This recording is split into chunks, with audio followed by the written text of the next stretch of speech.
What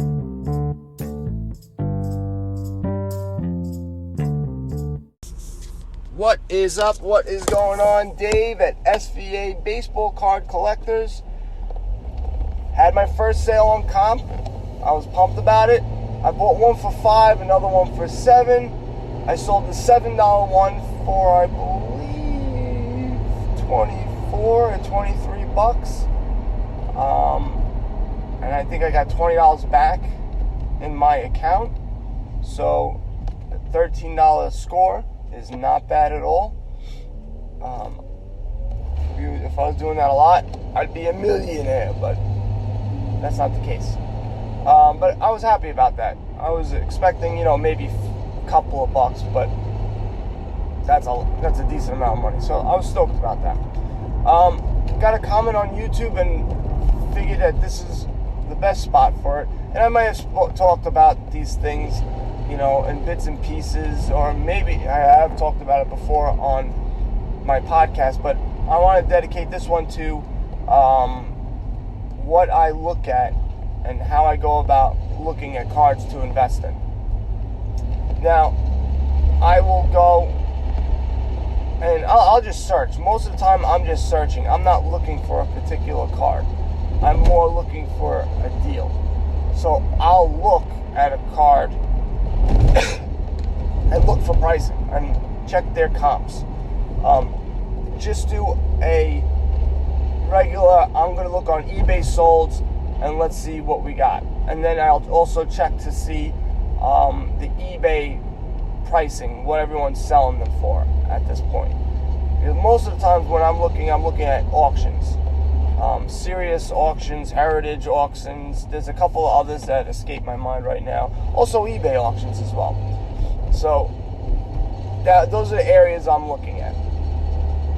Now, if I see a card and identify a card that does, the eye test, that's like the first initial look, then I do a deeper dive. And when I do that deeper dive, I'm going to psacard.com. I'll go over there and I'll check the population report. Because typically on vintage cards, when I'm looking, and this will be geared towards vintage cards, I'm looking for PSA graded cards. You also have SGC. I don't know if SGC has a population report website. I haven't checked that out, but I will now. But PSA card does.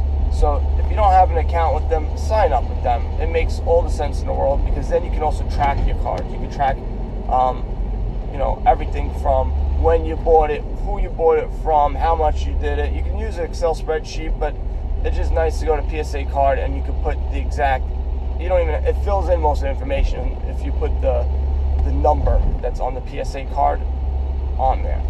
So anyway, I go there and I check the population report. That will tell me how rare, it is.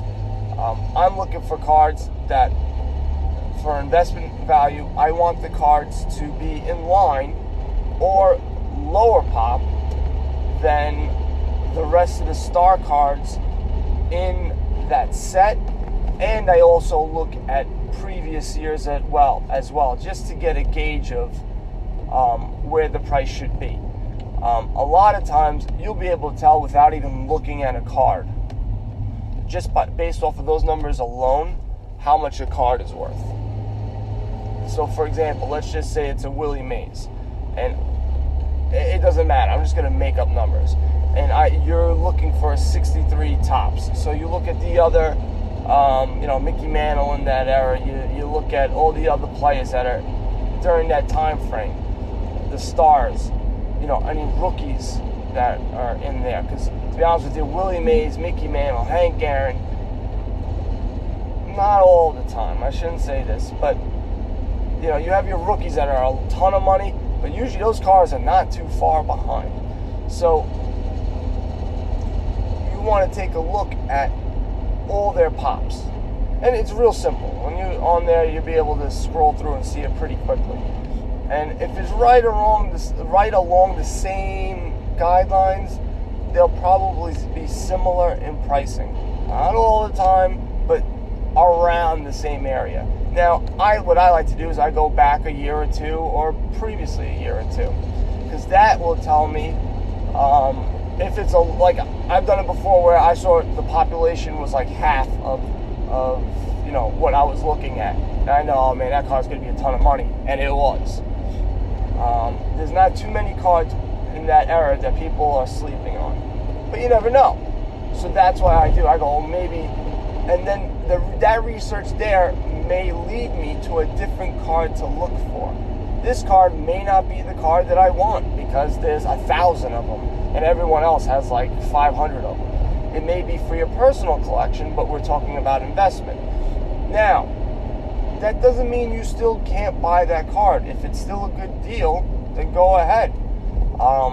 Or if you want to pay what they've been going for and you just feel it's going to go up in value, that's cool too. But I don't think it's going to go as quickly as other cards that have more scarcity. So that's one avenue I look at. Then I take a look at, since I'm there on the website, PSA auctions. And there they have different auction websites as well as eBay. And they have their sold prices, and it goes back a couple of years. Sometimes it goes back, 4 or 5 years, and then they'll have one that's like 8 years, but it'll just be one. So that will give you a good indication of where that card is going up or down. Now, if you want to get an even better idea of a card value and a bigger time frame, maybe 10 years you're talking about, or 15 years, you have to go to pwcc.com, and there you can sign up for free, and then once you sign up, they'll just indoctrinate, I don't know what the best word is because my wordsmanship is no bueno, but they will send a ton of emails to you on auctions and things like that, which you may want, but you will get them. But I'm sure you can opt out of those emails. But there they have a market analysis, and there you can search all the way back from 2004 sold on eBay only. So what you would do is we would type in 1963 Topps Willie Mays, PSA, whatever the PSA you're looking for, and from there you'd be able to tell, hey, it went from this price to this price, and you can get an idea of where it's going or where you think it's going. Because at this point, these guys aren't playing anymore. So unless they pass away, which spikes a price up, it's going to ebb and flow with the rest of the market. For example, like Tom Seaver, he is not going to be doing any more public appearances. I believe he has Alzheimer's. So a lot of his autographs have gone up. And that has also affected his baseball cards because now there's more interest in his baseball cards, and those have gone up as well. Roberto Clemente, his prices just keep going up and up. He was I didn't see him, so I have no idea. A lot of people say he was amazing. He's one of the best players to play. He died in a plane crash, I think right after he got his 3,000th hit. And he went to Puerto Rico. He was going to a fundraiser, or he was giving money to the poor, or doing something good. So his cards have been going up. Mickey Mantle's always going up. All the major stars really have been going up, and sometimes some go faster than others for whatever reason. And so all those things that I just indicated, scarcity and sold prices, give you a good idea. They are not an absolute, but they give you a foundation, and they give you a good idea of what to look for. Now from there, you then, most of the time, you're now going to be checking on eBay and eBay auctions. That's where you're going to get the best deals. You can go and you can see buy it now and best offers, and just send best offers to these guys. But not too many of them accept best offers, which is dumb on their part. So their card just sits there forever with their high price and doesn't go anywhere. Maybe once in a blue moon someone will buy it because they just really like the card. Now, I have a thing for centering on cards. A better centered card typically goes for more money. Now, I watched a YouTube video that disproved that theory, but in my research from what I saw in other cards, it was pretty much, as soon as that thing was centered, it would go up, from the average, it was $50 more, $75 more, depending on the card, or the guy and the player. So, if a card that's not considered off-centered, but is slightly off, those cards don't go for as much. They just don't. Whereas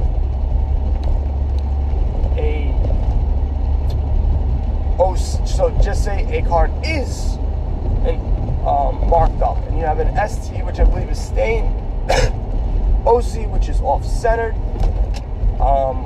MK, which is, I believe, is mark, or that's where they trim it, or something, I forget. But all those qualifiers, they make the value of the card go down, and typically it goes down by 2 grades. So if you have an 8 OC off-center, you will be paying the same amount as you would as a PSA 6, and that's the rule of thumb for that card, for most of those cards, for all those cards, and you'll see that in the pricing.